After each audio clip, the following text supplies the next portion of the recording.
মধ্যাঞ্চলে প্রথমবারের মতো হুতিদের ক্ষেপণাস্ত্রের আঘাত প্রকাশ করেছেন প্রথম আলো।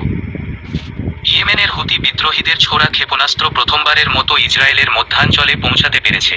গতকাল রোববার ক্ষেপণাস্ত্রটি ছোড়া হয়। এ ঘটনার প্রতিক্রিয়ায় ইসরায়েলের প্রধানমন্ত্রী বেনিয়ামিন নেতানিয়াহু বলেছেন, এর জন্য ইরান সমর্থিত হুতিদের চড়া মূল্য দিতে হবে।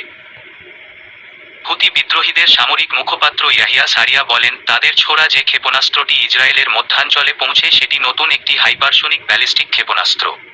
2040 কিলোমিটার দূরত্বের ওই লক্ষ্যে পৌঁছাতে ক্ষেপণাস্ত্রটির সময় লেগেছে মাত্র 11.5 মিনিট।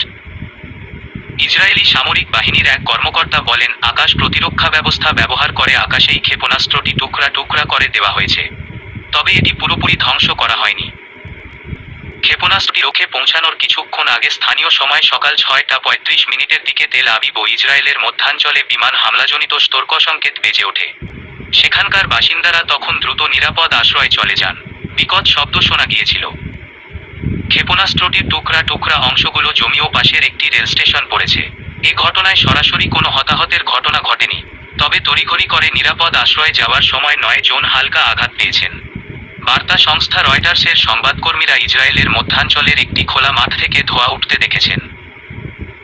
মন্ত্রিসভার সাপ্তাহিক বৈঠকে ইসরায়েলি প্রধানমন্ত্রী বেনিয়ামিন নেতানিয়াহু বলেছেন, হুতিদের বোঝা উচিত ছিল যে ইসরায়েলের ওপর হামলা হলে দেশটি চড়া মূল্য আদায় করে নিতে পারে।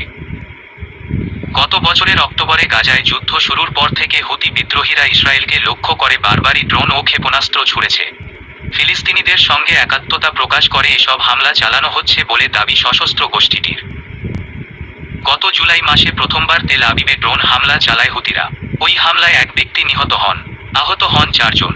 এর জবাবে ইয়েমেনের হোদেইদাহ বন্দরের কাছে হুতি বিদ্রোহীদের লক্ষ্য করে বিমান হামলা চালায় ইসরায়েল। এতে 6 জন নিহত হন, আহত হন 80 জন। এর আগে কখনো হুতিদের ছোড়া কোনো ক্ষেপণাস্ত্র ইসরায়েলি আকাশসীমার এতটা গভীরে প্রবেশ করতে সক্ষম হয়নি।